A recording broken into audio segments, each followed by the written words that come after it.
Assalamualaikum warahmatullahi wabarakatuh. Perkenalkan, nama saya Sofyan, mahasiswa program studi perpajakan Politeknik Bosowa semester 6, kelas pajak B. Di sini saya akan menjelaskan mata kuliah manajemen mutu materi bab 10 tentang perbaikan berkesinambungan.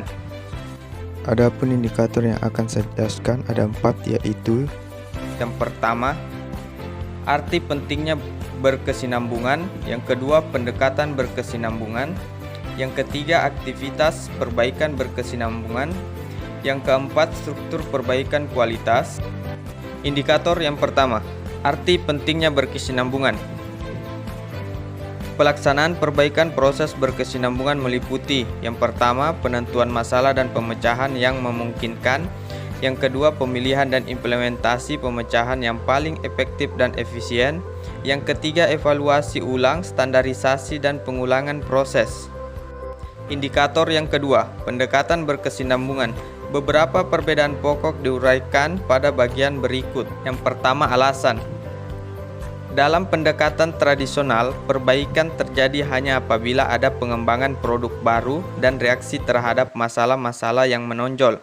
Perbaikan tidak akan dilakukan jika tidak ada masalah besar. Sedangkan dalam TQM, manajer memperbaiki setiap aspek dalam sistem organisasi pada setiap kesempatan, bahkan pada saat tidak ada masalah besar. Yang kedua, pendekatan. Dalam pendekatan tradisional, manajer melakukan perbaikan dengan coba-coba atau trial and error. Sedangkan dalam TQM, manajer menggunakan metode ilmiah untuk mempelajari perubahan yang diusulkan dan akibat yang dapat ditimbulkannya. Yang ketiga, respon terhadap kesalahan. Dalam pendekatan tradisional, manajer tidak toleran terhadap kesalahan. Mereka memandang kesalahan sebagai kegagalan personal dan mereka merespon hal tersebut dengan hukuman untuk menakut-nakuti yang bersalah. Hasilnya adalah ketakutan dan usaha untuk menutupi kesalahan. Dalam TQM, kesalahan tidak disukai, tetapi manajer memandang kesalahan sebagai kesempatan untuk belajar. Yang keempat, perspektif terhadap pengambilan keputusan. Dalam pendekatan tradisional, manajer membuat keputusan yang secara politis bermanfaat untuk mencapai tujuan jangka pendek. Dalam TQM, manajer membuat keputusan untuk mendukung tercapainya tujuan strategis jangka panjang. Yang kelima, peranan manajerial. Dalam pendekatan tradisional, manajer mengadministrasikan sistem yang ada dan memeliharanya. Dalam TQM, manajer tertantang untuk melakukan perbaikan strategi untuk memenuhi permintaan di masa yang akan datang. Pada saat yang sama, manajer juga secara konsisten melaksanakan sistem yang ada untuk memenuhi permintaan saat ini. Yang keenam, wewenang. Dalam pendekatan tradisional, manajer membagikan wewenang dari atas ke bawah melalui peraturan dan kebijakan. Dalam TQM, manajer puncak masih memegang wewenang, tetapi dibagikan dengan mengkomunikasikan pandangannya dan memberdayakan para karyawan untuk merealisasikan pandangan tersebut. Yang ketujuh, fokus. Dalam pendekatan tradisional, manajer berfokus pada perbaikan hasil bisnis melalui penentuan kuota dan target. Mereka mendelegasikan tanggung jawab tanpa memberi wewenang pada karyawan untuk mengubah sistem yang menghambat hasil. Dalam TQM, manajer berfokus pada perbaikan hasil bisnis melalui perbaikan kemampuan sistem. Mereka memfokuskan pada alat dan hasil karena mereka bertanggung jawab untuk memperbaiki sistem tersebut. Yang kedelapan, pengendalian. Dalam pendekatan tradisional, manajer mengendalikan organisasi dengan menghitung skor kinerja individu, memeriksa laporan reguler, dan mengevaluasi kinerja mereka. Dalam TQM, manajer secara statistik mempelajari variasi untuk memahami penyebab kinerja yang buruk dan mengubah sistem untuk memperbaiki kinerja. Yang kesembilan, alat. Dalam pendekatan tradisional, manajer mendelegasikan alat untuk memperbaiki pada staf atau bawahan yang memikirkan bagaimana cara untuk mencapai target yang telah ditetapkan. Dalam TQM, manajer mengasumsikan tanggung jawab sebagai alat untuk melakukan perbaikan yang dilakukan oleh staf atau bawahan. Indikator yang ketiga yaitu aktivitas perbaikan berkesinambungan.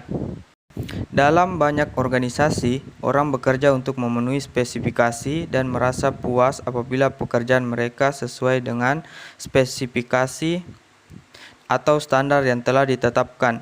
Dengan kata lain, dapat dikatakan bila sesuatu tidak rusak, maka tidak perlu diperbaiki. Jadi, selama masalah belum timbul, maka tidak perlu dipecahkan. Perbaikan berkesinambungan tidak sekedar memecahkan masalah, tetapi juga memperbaiki penyebab penyimpangan dari standar yang telah ditetapkan. Ada 5 aktivitas pokok dalam perbaikan berkesinambungan, yaitu yang pertama, komunikasi. Komunikasi merupakan aspek yang sangat penting dalam perbaikan berkesinambungan. Tanpa adanya komunikasi, perbaikan berkesinambungan tidak dapat dilakukan dengan baik. Komunikasi tidak hanya terjadi di antara anggota tim saja, tetapi komunikasi antara tim dalam suatu perusahaan juga diperlukan. Yang kedua, memperbaiki masalah yang nyata atau jelas. Permasalahan yang terjadi seringkali tidak jelas sehingga diperlukan penelitian untuk mengidentifikasi dan mengatasinya.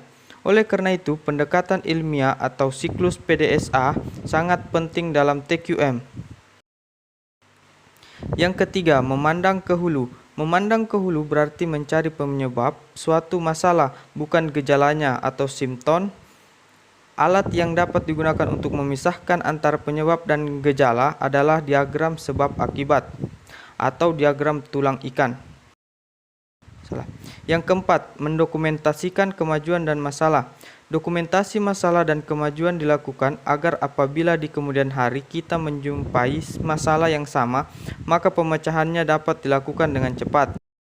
Yang kelima, memantau perubahan. Pemantauan secara objektif terhadap kinerja suatu proses setelah diadakan perubahan perlu dilakukan karena kadangkala solusi yang diajukan untuk suatu masalah belum tentu memecahkan masalah tersebut secara tuntas.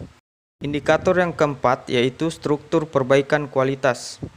Perbaikan kualitas tidak terjadi begitu saja, tetapi direncanakan dan dilaksanakan secara sistematis dan tahap demi tahap.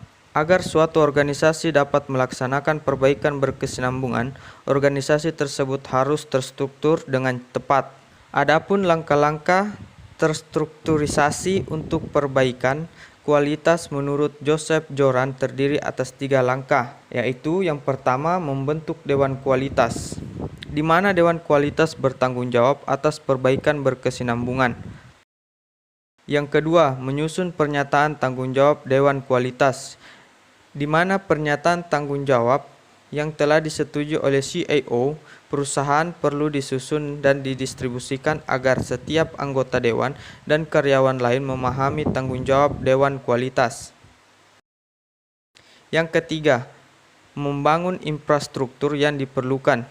Dewan Kualitas merupakan basis usaha kualitas organisasi, akan tetapi infrastruktur kualitas juga diperlukan untuk mendukung usaha perbaikan yang dilakukan. Itulah tadi 4 indikator perbaikan berkesinambungan. Adapun indikator selanjutnya akan dibahas di video YouTube berikutnya. Terima kasih.